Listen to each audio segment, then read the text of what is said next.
श्री राम और श्री रामकृष्ण। स्वामी निखिलात्मानंद।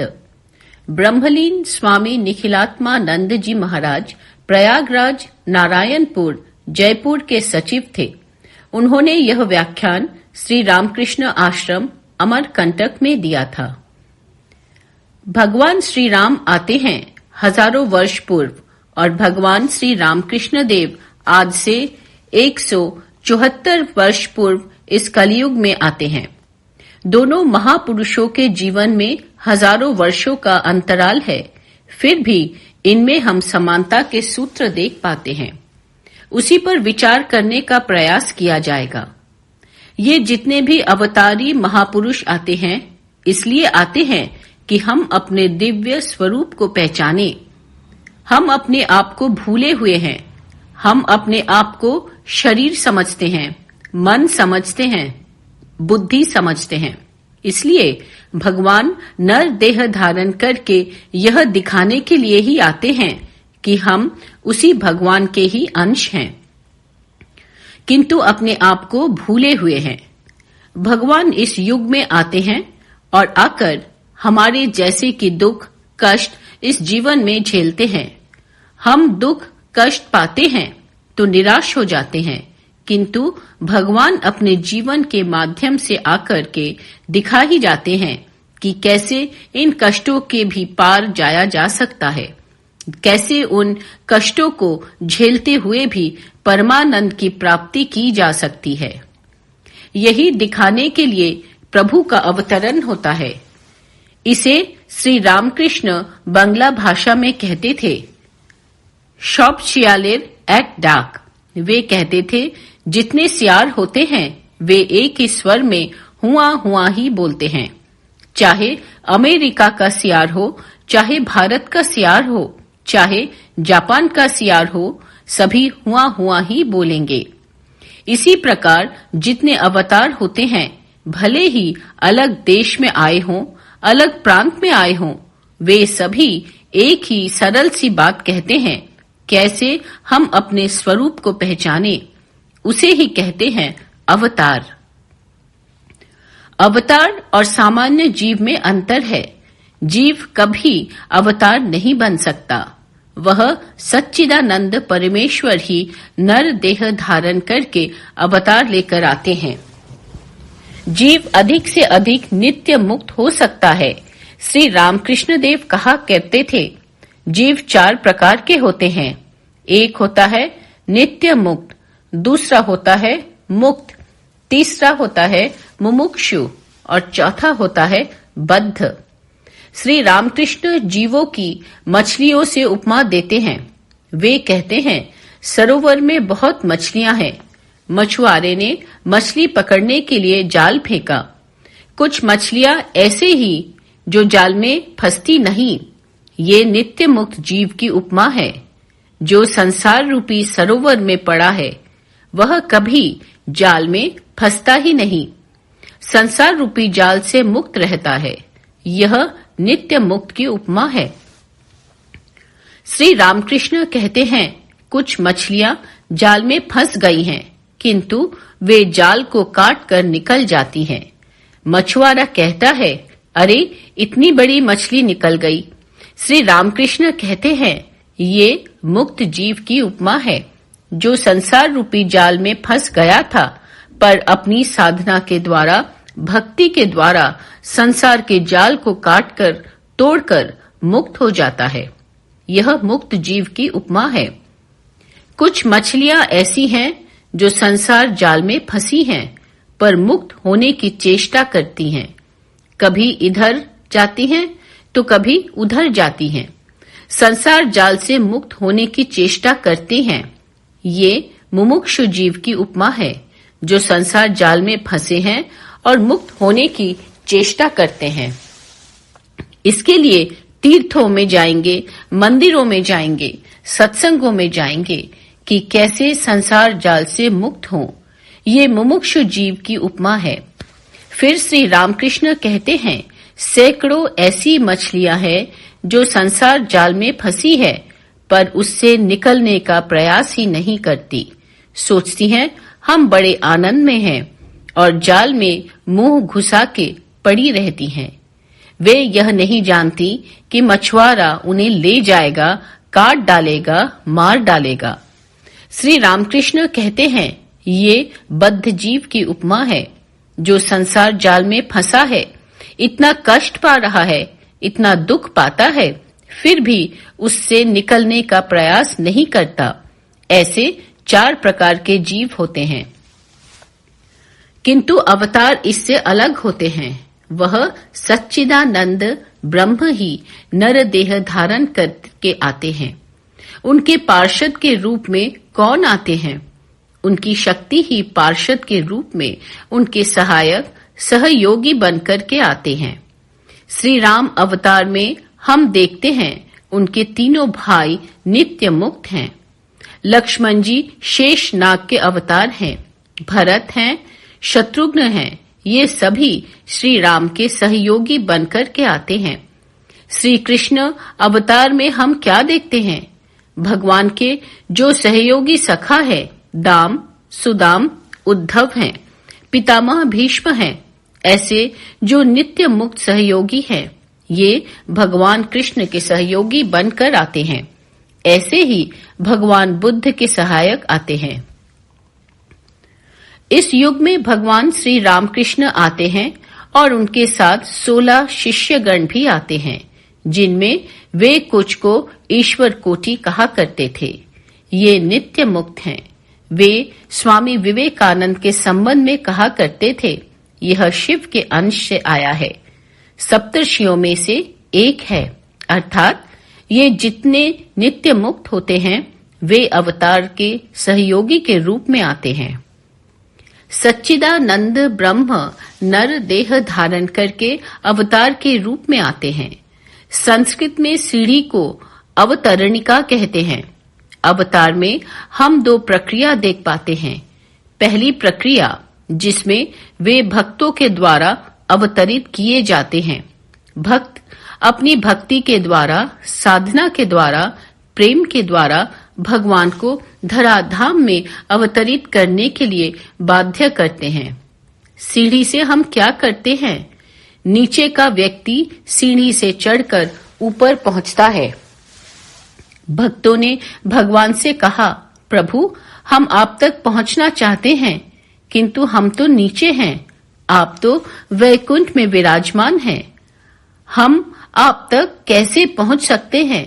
भगवान ने कहा, देखो, मैंने ये साधना की अवतरणिका, साधना की सीढ़ी लगा दी है।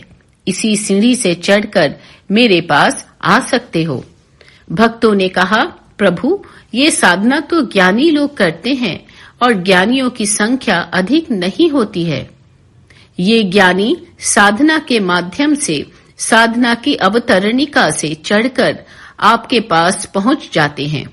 पर हम भक्तों की संख्या हजारों में नहीं, लाखों में है प्रभु। हम कैसे आप तक पहुंचे? भगवान ने कहा, ज्ञानी जैसे साधना की अवतरणिका से मेरे पास पहुंचते हैं, बस तुम सब भी वैसे ही मुझ तक पहुंचने का प्रयास करो। भक्तों में गोस्वामी तुलसीदास जी भी थे। तुलसीदास जी ने कहा, अच्छा प्रभु, मैंने एक प्रश्न का उत्तर दीजिए। जैसे साधना की अवतरणिका से नीचे का व्यक्ति ऊपर पहुंचता है, वैसे ऊपर का व्यक्ति क्या इस अवतरणिका से नीचे आ सकता है? भगवान ने कहा, इसमें क्या आश्चर्य की बात है? जिस अवतरणिका से नीचे का व्यक्ति ऊपर पहुंच सकता है, ऊपर का व्यक्ति वैसे ही उतरकर नीचे आ सकता है। गोस्वामी जी ने कहा, देखिए प्रभु, हम नीचे लाख लाख लोग हैं जो आपको प्राप्त करना चाहते हैं। हम एक एक करके साधना के अवतरणिका से आप तक पहुंचने का प्रयास करें। अब बताइए, इसमें कितने वर्ष लग जाएंगे? पता नहीं कितने जन्म बीत जाएं। यदि एक एक कर हम लाख लाख लोग चढ़ेंगे, बहुत समय लग जाएगा। लेकिन आप ऊपर में अकेले विद्यमान हैं। आप ही कृपा करके साधना की अवतरणिका से नीचे उतर आइए, हम सब आपको प्राप्त कर लेंगे। तो इस प्रकार भक्त भगवान से कहता है, आप ही नीचे उतर आइए, हम कहाँ ऊपर चढ़े। भक्तों के प्रेम के द्वारा, भक्तों की साधना के द्वारा, भक्तों की इच्छा के द्वारा भक्त भगवान को नीचे उतारता है। इसे कहते हैं अवतार। यह अवतार की पहली प्रक्रिया है, जिसमें भक्त के प्रेम से वशीभूत होकर भगवान धराधाम में अवतरित होते हैं। अवतार की दूसरी प्रक्रिया है लोगों के कष्टों को दूर करने के लिए, लोगों पर कृपा करने के लिए भगवान अपनी इच्छा से इस धराधाम में आते हैं। प्रभु अपनी इच्छा से अवतरित होते हैं, जैसे भगवान श्री कृष्ण गीता में कहते हैं, यदा यदा हि धर्मस्य ग्लानिर्भवति भारत अभ्युत्थानम् अधर्मस्य तदात्मानं सृजाम्यहम् परित्राणाय साधूनां विनाशाय च दुष्कृतां धर्म संस्थापनार्थाय संभवामि युगे युगे। श्री भगवान कहते हैं, अर्जुन, जब जब भी धर्म का ह्रास होता है, अधर्म की वृद्धि होती है, तब तब मैं अवतरित होता हूँ। किस लिए आते हैं भगवान? कहते हैं, परित्राणाय साधूनां विनाशाय च दुष्कृताम। मैं सज्जनों का संरक्षण करने और दुष्टों का नाश करने के लिए आता हूँ। साथ ही साथ धर्म संस्थापनार्थाय संभवामि युगे युगे। धर्म की स्थापना के लिए मैं युग युग में आता हूँ। भगवान अपनी इच्छा से लोगों पर कृपा करने के लिए अवतरित होते हैं। श्री रामकृष्ण देव का अवतार इस दूसरी प्रक्रिया से होता है। अपनी इच्छा से श्री रामकृष्ण देव इस धराधाम में आते हैं। भगवान राम का अवतरण पहली प्रक्रिया से होता है। भक्त भगवान राम को अवतरित करते हैं। किसने अवतरित किया भगवान राम को? एक हैं महाराज मनु, जिनको मानव जाति का आदि जनक कहा जाता है। मनु के नाम से हमारी ये मानव जाति चली आ रही है। गोस्वामी जी लिखते हैं, स्वयंभू मनु अरु सतरूपा जिन्न तय भय नर सृष्टि अनुपा दंपति धर्म आचरण निका अजहू गाव श्रुति जिन्न कै लीका।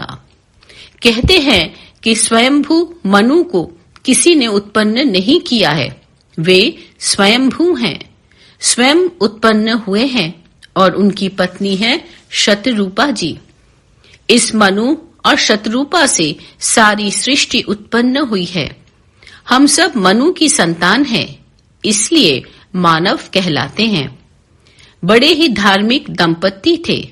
आज भी श्रुतियां उनका गायन करती हैं।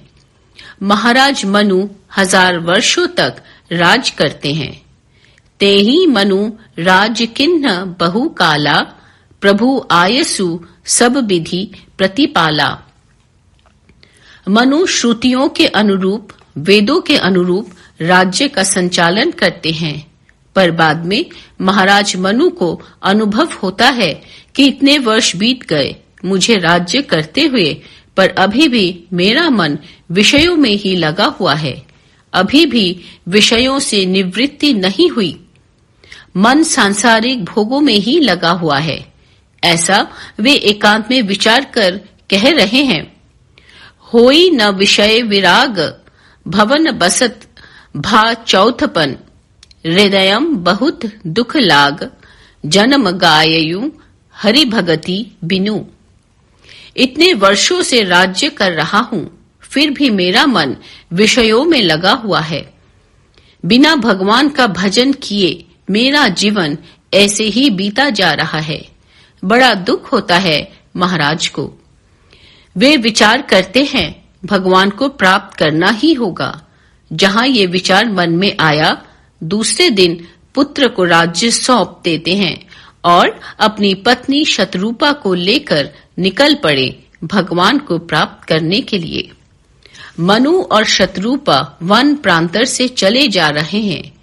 गोस्वामी जी लिखते हैं, पंथ जात सोहिम मति धीरा, ज्ञान भगति जनु धरे शरीरा। मानो ऐसा प्रतीत हो रहा है जैसे ज्ञान भक्ति देह धारण करके भगवान को प्राप्त करने जा रहे हैं। महाराज मनु हैं मानो ज्ञान के प्रतीक, शतरूपा जी हैं भक्ति के प्रतीक।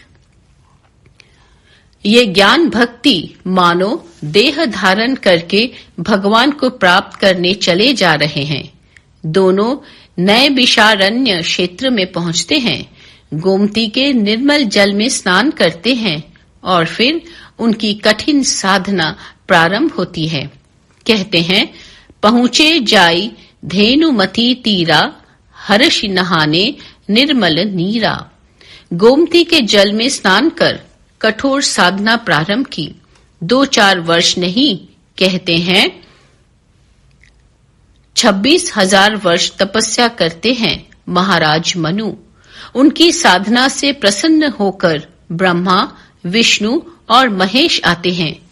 एक बार नहीं, अनेक बार आते हैं। ब्रह्मा, विष्णु और महेश कहते हैं, विधि हरि हर तप देखी अपारा, मनु समीप आए बहु बारा।